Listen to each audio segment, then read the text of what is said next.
Hello students, now the second lecture from your history, chapter titled Establishing of Company Power, यानी भारत में British साम्राज्य की स्थापना कैसे हुई, इसके बारे में हम लोग आज देखेंगे। जैसे कि पिछले चैप्टर में हम लोगों ने ये पढ़ा था, how did the British came to India, कुस्तुनतुनिया का पतन, वास्को डी गामा द्वारा नए रास्ते की खोज, और एक एक करके जो यूरोपियन कंपनीज थे उनका भारत में आगमन हुआ। आज हम लोग देखेंगे, उस दिन हम लोगों ने एस्टेब्लिशमेंट के बारे में देखा था, एंड आज हम लोग देखेंगे एक्सपेंशन कैसे हुआ, how they established their power in India, and the most important 2 Wars. इस वीडियो में हम लोग केवल 2 उन लड़ाइयों पर डिस्कस करेंगे जिन लड़ाइयों ने भारत में कंपनी के पावर को एक तरह से स्टेबल बना दिया था। और पहली जो लड़ाई है वो है बैटल ऑफ पलासी की लड़ाई, और दूसरी लड़ाई बैटल ऑफ बक्सर। और बैटल ऑफ पलासी ने जहां अंग्रेजों को भारत में पैर रखने के लिए जगह दी थी, बैटल ऑफ बक्सर ने भारत में अंग्रेजों को पैर पसारने के लिए स्थान प्रदान किया।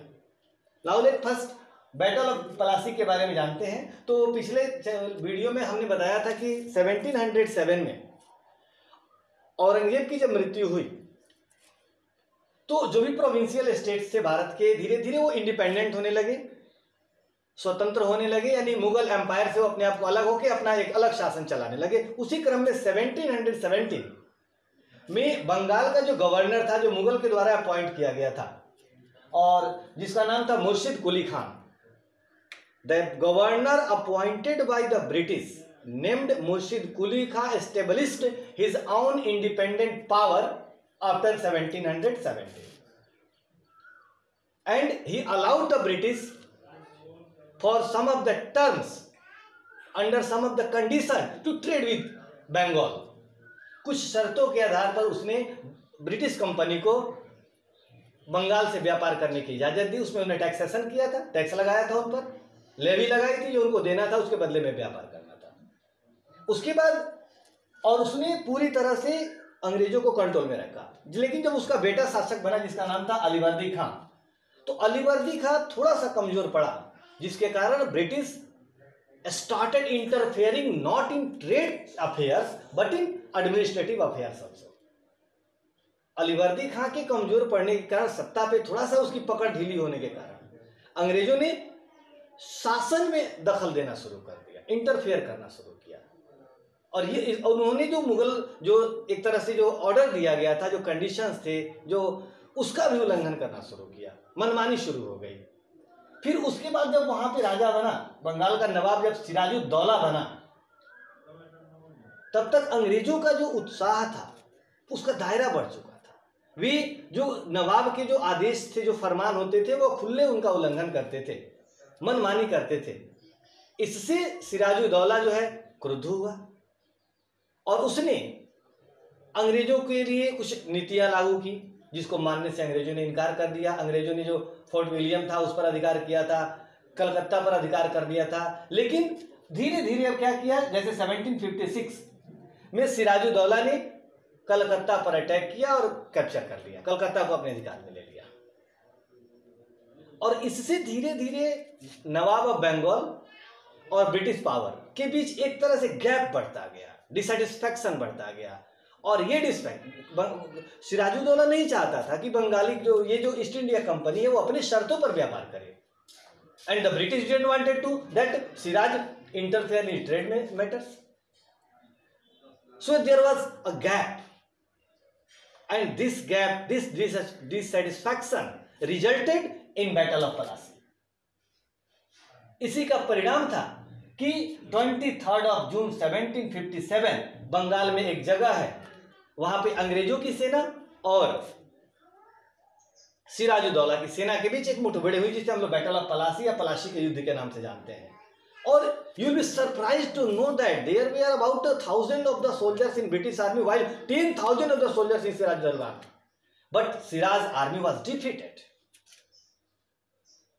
Reason was the Siraj official, Siraj military commander Mir Jafar.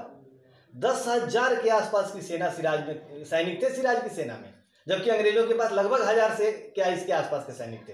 फिर भी अंग्रेजी सेना ने सिराज की सेना को हराया, और जिसका सबसे कारण था उसका सेनापति, जिसका नाम था मीर जाफर, क्योंकि मीर जाफर को अंग्रेजों ने पहले ही अपने में मिला लिया था, इस शर्त पर कि हम अगर सिराज को हरा देंगे तो तुमको बंगाल का नवाब बना देंगे। और इस प्रकार बंगाल का एक तरह से भारत के इतिहास में पहली जो एक घटना थी जिसने अंग्रेजों की पकड़ मजबूत की, वो ये प्लासी की लड़ाई थी। सिराज हार गया, और हार नहीं गया बल्कि उसको कैप्चर करके उसको मार डाला गया, वो मर गया। और उसके बाद अंग्रेजों और मीर जाफर के बीच एक संधि हुई, जिसमें मीर जाफर ने तय किया कि जो कॉम्पेंसेशन होगा युद्ध का वो देगा, उसके बाद बहुत सारी रियायतें वो देगा, और इस तरह पर मीर जाफर बहाल हुआ प्लासी की लड़ाई के। और साथ ही जो कलेक्सेशन ऑफ टैक्स होता है, जिसे हम हिंदी में दीवानी का अधिकार कहते हैं, वो मिला अंग्रेजों को। यानी एक तरह से एक पावर स्टेब्लिश हुआ बंगाल में। ये प्लासी की लड़ाई रही। उसके बाद अब क्या हुआ, नेक्स्ट व्हाट हैपेंड। तो प्लासी की लड़ाई जीतने के बाद अंग्रेजों का जो एक तरह से कॉन्फिडेंस था वो हाई हो गया, और तब तक जब यहां से जब जो मीर जाफर था वो एक तरह से डमी बन गया, कठपुतली बन गया अंग्रेजों के हाथ का, जैसे चाहते थे उसको शासन चलाते थे, मुआवजा देना हो गया, ये सारी चीजें रियायतें देने लगा। But after some of the time the treasury of Bengal empty, Bengal का खजाना खाली हो गया, और मीर जाफर अंग्रेजों की मांग पूरा करने में सक्षम नहीं रहा। बट और साथ ही साथ मीर जाफर के शासन में बहुत सारी कमियां भी दिखाई देने लगी, जिसको लेके अंग्रेजों ने मीर जाफर को बंगाल की गद्दी से हटाया, एंड उसी मीर जाफर के दामाद सन इन लॉ मीर कासिम को बंगाल की गद्दी दी गई। इट मीन्स आप अगर कंडीशन देखें तो बंगाल के शासकों में सबसे पहले मुर्शिद कुली खां, उसके बाद अलीवर्दी खां, अलीवर्दी खां के बाद सिराजुद्दौला, सिराजुद्दौला के बाद मीर जाफर, और मीर जाफर के बाद मीर कासिम। बट मीर कासिम और मीर जाफर में एक अंतर था। 1760 में मीर कासिम को शासक बनाया गया था, और अंतर ये था कि मिराज जो मीर कासिम था उसकी शासन व्यवस्था बहुत कुछ सिराजुद्दौला से मिलती थी। He didn't like that the British interfere in the Bengal matters, तो इसलिए उसने एक तरह से उन पे कंट्रोलिंग करना शुरू किया, पावर बढ़ाना अपना शुरू किया, जिससे अंग्रेजों और फिर मीर कासिम के बीच गैप शुरू हो गया। इसी बीच मीर कासिम और अंग्रेजों के बीच लड़ाइयां भी हुई, जिसमें अंग्रेज विजयी हुए। मीर कासिम को बंगाल से भागना पड़ा, और that time Mir Qasim went to Shujauddaula Awadh nawab, and he meet with the Mughal empire Shah Alam second. There was a treaty, एक संधि हुई बंगाल के नवाब मीर कासिम, मुगल बादशाह शाह आलम द्वितीय और अवध के नवाब सुजाउद्दौला के बीच। और ये तीनों ने एक दूसरे को कोऑपरेट करने का प्रॉमिस किया कि will fight together against the British to remove out them from India, कि हम मिलके लड़ेंगे और अंग्रेजों को भारत से भगाएंगे। And their combined army fought with British army on battle of Buxar, and in this war took place on 22nd October 1760. Remember that Battle of Buxar took place on 22nd October 1764. But either there were a huge army with three main powers of India, Nawab of Bengal, Nawab of Awadh, and the Mughal Empire itself. But the result same like Battle of Plassey. यानी इस युद्ध में भी वही परिणाम निकला जो battle of Plassey में निकला था, प्लासी की लड़ाई में निकला था। और इस बार एक तरफ जैसे कि हमने पहले बताया कि बैटल ऑफ प्लासी में अंग्रेजों को रहने की जगह मिली थी, यानी उन्होंने भारत की एक शक्ति को हराया था, एक छोटे साम्राज्य को हराया था।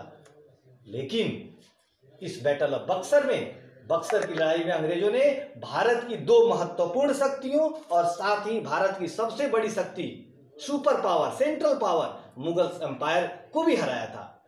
और इस प्रकार से बक्सर के युद्ध में तीनों सेनाओं की सम्मिलित हार हुई। इन तीनों सम्मिलित सेनाओं की हार के बाद से अलग अलग अंग्रेजों ने तीनों के साथ संधि की। शाह आलम जो था उससे ये उसके साथ संधि की गई जिसमें इलाहाबाद और कड़ा के जिले अंग्रेजों को दिए गए, बंगाल, बिहार, उड़ीसा इस सब पे दीवानी का अधिकार अंग्रेजों को मिला। और इस प्रकार से अगर हम देखें तो ये जो लड़ाई थी भारत के इतिहास में एक तरह से एक डिसिसिव बैटल साबित हुई थी। जो अधूरा काम बैटल ऑफ पलासी में अंग्रेजों का छूट गया था, उस अधूरे काम को इस युद्ध के माध्यम से पूरा किया। और अब नेक्स्ट वीडियो में जो भारत के अलग अलग राज्यों के साथ, जैसे मराठा वार होता है आया, उसके बाद मैसूर वार हुआ, इसके बारे में हम लोग धीरे धीरे पढ़ेंगे कि कैसे उनका शासन ऐसा बढ़ा कि पूरे भारत पर उन्होंने कब्जा कर लिया। आप इस वीडियो को दोबारा वॉच करेंगे और इसमें जो भी पॉइंट्स दिए गए हैं उनको आप समझने का प्रयास करेंगे। That's all, bye.